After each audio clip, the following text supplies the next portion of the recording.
Cascade, ठीक है। कोagulation cascade में हमारे सारे क्लॉटिंग फैक्टर्स इन्वॉल्व होते हैं। अब अगर मैं यहाँ पे जूम इन करूँ ना, तो ये वाला जो पाथवे है ना, this is basically known as the final common pathway, ठीक है।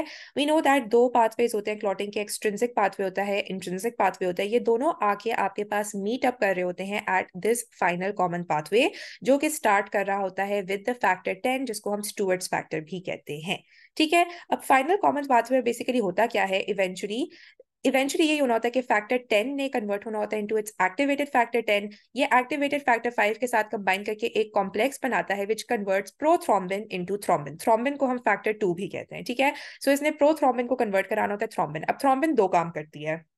एक तो ये जो फिब्रिनोजन थी जिसने प्लेटलेट्स को एग्रीगेट करवाया था, ये उस फिब्रिनोजन को कन्वर्ट करवाती है इनटू द फिब्रिन मोनोमर्स, और ये एक मैश बना लेती है विद द प्लेटलेट्स, जो कि रिलेटिवली स्ट्रॉन्गर क्लॉट होता है एज कंपेयर टू जो हमने प्राइमरी हीमोस्टैसिस का प्रोडक्ट पढ़ा था, ठीक है। दूसरा, ये थ्रोम्बिन क्या करती है, फैक्टर 13 को एक्टिवेट करवाती है इनटू द फैक्टर 13A, जो कि इन फिब्रिन मोनोमर्स को क्रॉस लिंक करवाती है। और ये यूजुअली क्लॉट फॉर्मेशन के 4 to 6 आवर्स के बाद होती है। वंस फिब्रिन के मोनोमर्स क्रॉस लिंक्ड हो जाते हैं, this is a very strong clot, और इसको आप ब्रेक डाउन नहीं कर सकते बाय गिविंग टीपीए या स्ट्रेप्टोकाइनेज या ये जो हम लोग ड्रग्स दे रहे होते हैं। इसीलिए इट इज इंपॉर्टेंट कि आपने within 4 to 6 hours of an MI या within a few hours of stroke, अगर आप जो है वो थ्रोम्बोलिटिक एजेंट्स देते हो तो वो क्लॉट को ब्रेक कर देते हैं। लेकिन after 4 to 6 hours have passed और ये फैक्टर 13 इन फिब्रिन मोनोमर्स की क्रॉस लिंकेजेस करवा सकता है, तो फिर आप इस प्लेटलेट प्लग को ब्रेक नहीं कर सकते, क्लॉट को ब्रेक नहीं कर सकते, ठीक है। तो ये इसकी क्लिनिकल सिग्निफिकेंस होती है। So this is basically what happens in the final common pathway. It starts with factor 10, factor 5 के साथ कंबाइन करके एक कॉम्प्लेक्स बनाता है which converts prothrombin into thrombin. Thrombin then converts fibrinogen into the fibrin monomers, जो कि हमारे पास एक मैश बना लेते हैं, fibrin mesh. And then it also converts factor 13 to factor 13A, जो इन फिब्रिन मोनोमर्स को क्रॉस लिंक करके एक स्ट्रॉन्ग प्लेटलेट क्लॉट बना लेती है। अब जो इंट्रिंसिक और एक्सट्रिंसिक पाथवेज हैं, उनका डिफरेंस क्या होता है? सिंपल बात यह है कि एक्सट्रिंसिक पाथवे को हम एक्सट्रिंसिक इसलिए कह रहे होते हैं बिकॉज इसकी एक्टिवेशन के लिए जो सब्सटेंसेस रिक्वायर्ड होते हैं, these are present outside the blood, ठीक है। और जो इंट्रिंसिक पाथवे है उसको हम इंट्रिंसिक इसलिए कह रहे होते हैं बिकॉज इसकी एक्टिवेशन के लिए जो सब्सटेंसेस चाहिए, they are present within blood. Intrinsic pathway में हमारे पास, हम इसको कहते हैं कॉन्टैक्ट एक्टिवेशन होती है, सर्फेसेस के साथ एक्टिवेट होता है। जब कोलेजन से एक्सपोजर होता है, जब बेसमेंट मेम्ब्रेन से एक्सपोजर हो जाता है, या जब एक्टिवेटेड प्लेटलेट से एक्सपोजर होता है, factor 12 which is also known as Hageman's factor, this factor 12 is converted into the activated factor 12A।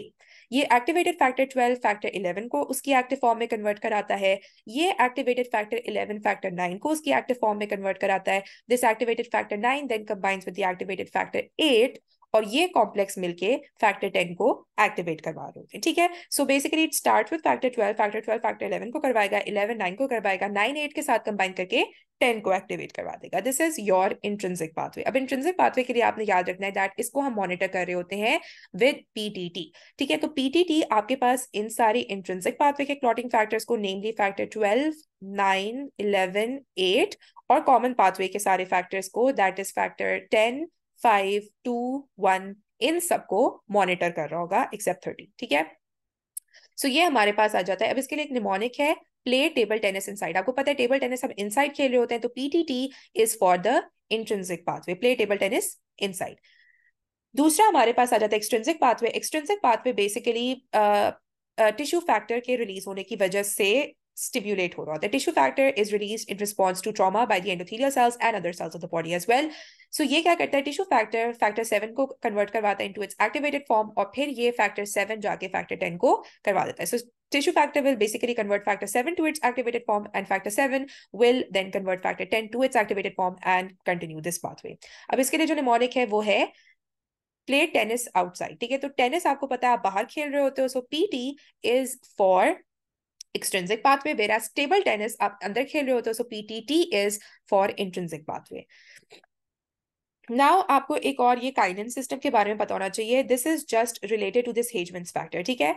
High molecular weight kallikrein convert हो रही होती है by the action of kallikrein and by the action of this Hageman's factor into bradykinin.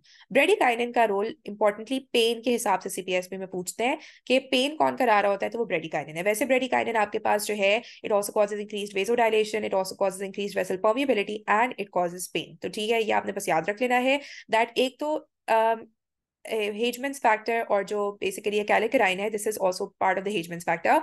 सो ये आपके पास एक तो इस system को भी एक्टिवेट करा रही होती है, और दूसरा ब्रेडिकाइनिन जो है वो आपके पास पेन भी करा रही होती है, ठीक है। ये एक इंपॉर्टेंट बात हो गई।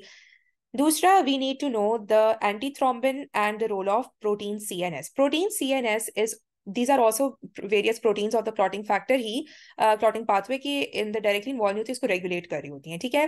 सो प्रोटीन C और प्रोटीन S जो है ये हमारे पास क्या करती हैं, ये फैक्टर 5 और फैक्टर 8 को बेसिकली क्लीव करा रही होती है। तो आप याद रखते हैं कि जो दोनों को फैक्टर से फैक्टर 8 ने फैक्टर 9 के साथ कंबाइन करना था और फैक्टर 5 फैक्टर 10 के साथ कंबाइन किया था, इन दोनों को फैक्टर्स को ये बेसिकली क्लीव कर रही होती है, ठीक है। होता ये है कि आपके पास थ्रोम्बिन थ्रोम्बोमॉड्यूलिन कॉम्प्लेक्स एंडोथेलियल सेल्स के ऊपर बनता है, विच converts protein C into its activated protein form, और ये activated protein C protein S के साथ कंबाइन करके फैक्टर 5 और फैक्टर 8 को क्लीव करती है। दूसरा आ जाते हैं एंटी थ्रोम्बिन के ऊपर। जो एंटी थ्रोम्बिन है ना, वो आपके पास एज नेम इंडिकेट्स थ्रोम्बिन के ऊपर भी थ्रोम्बिन को उसके ब्रेक डाउन करवा रही होती है, and it also inhibits the action of activated factor 10। वैसे जो एंटी थ्रोम्बिन है, it has effect on a number of proteins जो कि मैंने यहाँ पर लिखी हुई है। It also affects factor 7, factor 12, factor 11, factor 9 and factor 2 and factor 10, लेकिन ज्यादा इसका एक्शन जो है वो फैक्टर 2 और फैक्टर 10 के ऊपर इंपॉर्टेंट होता है, ठीक है। सो 1972 से आपने याद रखना है, CS 1972, these are the proteins जो कि लिवर में से सिंथेसाइज होती हैं in their inactive form. To convert them from their inactive to active form हमें विटामिन के डिपेंडेंट एक एंजाइम चाहिए होता है। उसका नाम इतना इंपॉर्टेंट नहीं है, but it is basically the gamma glutamyl carboxylase. So gamma glutamyl carboxylase is actually vitamin K dependent. During this process, vitamin K convert हो जाती है from its active form to its inactive form, ठीक है। अब vitamin K को उसकी inactive form से दोबारा active form में convert करने के लिए we need this enzyme epoxide reductase, ठीक है। So these proteins, that is CS 1972, that is clotting factor 10, 9, 7 and 2, as well as C और S, ये दोनों प्रोटीन्स ये हमारे पास vitamin K dependent activation undergo कर रही होती हैं in the liver. This is important to remember, क्योंकि वार्फरिन का जो मैकेनिज्म ऑफ एक्शन है वो ये है कि वो इस इपॉक्साइड रिडक्टेज एंजाइम को इनहिबिट करा देती है।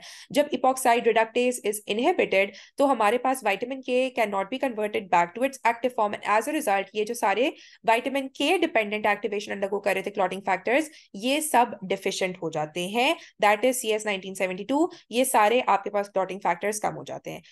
नाउ अब हमने पूरी क्लॉटिंग पाथवे डिस्कस कर लिया। एंटीकोएगुलेंट स्टेट्स क्या होंगी? Haemophilias are anticoagulant states. Vitamin K deficiency की वजह से एंटीकोएगुलेंट स्टेट्स होंगी, and von Willebrand disease की वजह से एंटीकोएगुलेंट स्टेट्स होंगी। एंटीकोएगुलेंट बेसिकली मींस के क्लॉटिंग फैक्टर्स की डेफिशिएंसी है। So let's first discuss haemophilia. Haemophilia 3 types के होते हैं, haemophilia A, haemophilia B and haemophilia C. जो हीमोफीलिया ए है उसमें there is a deficiency of factor 8, ये मोस्ट कॉमन होता है, and it is X linked recessive disorder. क्योंकि इसमें हमारे पास हम डेफिशिएंसी फैक्टर 8 की कर रहे हैं, which is part of the intrinsic pathway, तो इसकी मॉनिटरिंग हम किससे कर रहे होते हैं? PTT के थ्रू। तो इसमें नॉर्मल प्लेटलेट काउंट होगा, इसमें ब्लीडिंग टाइम नॉर्मल होगा, इसमें PT नॉर्मल होगी। The only defect will be in PTT, ठीक है, वो आपके पास रेज्ड होगा। ट्रीट हम इसको कैसे करते हैं? वी गिव डेस्मोप्रेसिन, और हम इसमें साथ जो है वो फैक्टर 8 का कंसंट्रेट दे रहे होते हैं, ठीक है। दूसरा हमारे पास आ जाती है haemophilia B. Haemophilia B is X linked recessive as well, इसमें लेकिन फैक्टर 9 की डेफिशिएंसी होती है, ठीक है। It is again monitored by PTT। और तीसरा हीमोफीलिया सी है, विच इज ऑटोसोमल रिसेसिव। ये दोनों एक्स लिंक्ड रिसेसिव थे, ये ऑटोसोमल रिसेसिव, इसकी इनहेरिटेंस होती है, और फैक्टर 11 की डेफिशिएंसी की वजह से होता है। इसमें भी PTT का डिफेक्ट होगा। तीनों टाइप्स ऑफ हीमोफीलियाज में PTT विल बी प्रोलॉन्ग्ड, ठीक है। अब ट्रीटमेंट के लिए आपने क्या देना होता है? फ्रेश फ्रोजन प्लाज्मा देना होता है तीनों में, लेकिन इसमें आप एडिशनली डेस्मोप्रेसिन देते हो, क्योंकि डेस्मोप्रेसिन हमारे पास एंडोथेलियल सेल्स के अंदर हमने पढ़ा था ना, तो ये हमारे पास बेसिकली फैक्टर 8 के रिलीज को इंक्रीज करवा रही होती है, ठीक है।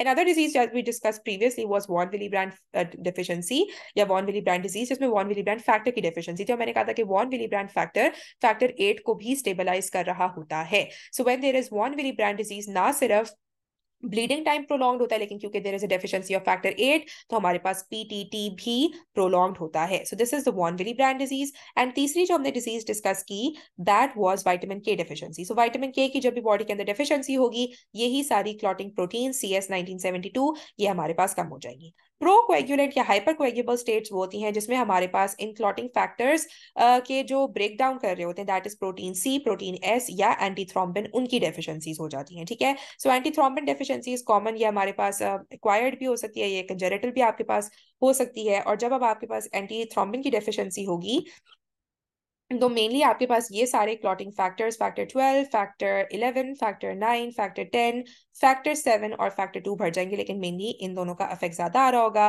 एंड आपके पास there will be a hypercoagulable state in the body. ठीक है, अब इसमें एंटी थ्रोम्बिन डेफिशिएंसी में क्या होता है कि पीटी एपीटीटी सब कुछ नॉर्मल होता है, लेकिन जब आप हेपरिन देते हो ना तो नॉर्मली क्या होता है कि पीटीटी की प्रोलॉन्गेशन होनी होती है। इस केस में जब आप हेपरिन देते हो देयर इज नो इफेक्ट, क्योंकि एंटीथ्रोम्बिन ही नहीं है, हेपरिन अपना इफेक्ट ही प्रोड्यूस नहीं कर पा रहा है। ठीक है, so this is how you will be able to diagnose antithrombin deficiency. फिर होती है प्रोटीन सी और प्रोटीन एस की डेफिशिएंसी, जिसमें ऑब्वियसली आपके पास फैक्टर 5 और फैक्टर 8 की क्लीवेज नहीं हो पा रही होती है। सो इसमें आपके पास क्या होता है that there will be prolongation, आपके पास ऑब्वियसली पीटीटी की हो जाएगी। Actually I am not sure कि इसमें कौन सा डिफेक्ट होता है, सो फिलहाल हम उसको छोड़ देते हैं। लेकिन इसमें बस इंपॉर्टेंट जो बात याद रखने वाली वो ये है कि जब आप इसमें वारफेरिन देते हो तो उसकी वजह से देयर इज इस्कीमिक नेक्रोसिस। ठीक है, और लास्टली हमारे पास जो कंडीशन आ जाती है that is factor 5 Leiden. Factor 5 Leiden में ये होता है कि नॉर्मली फैक्टर 5 ने क्लीव होना होता है by protein C. Factor 5 Leiden में म्यूटेशन हो जाती है जिसकी वजह से factor 5 can not be cleaved by protein C, and that also results in a hypercoagulable state.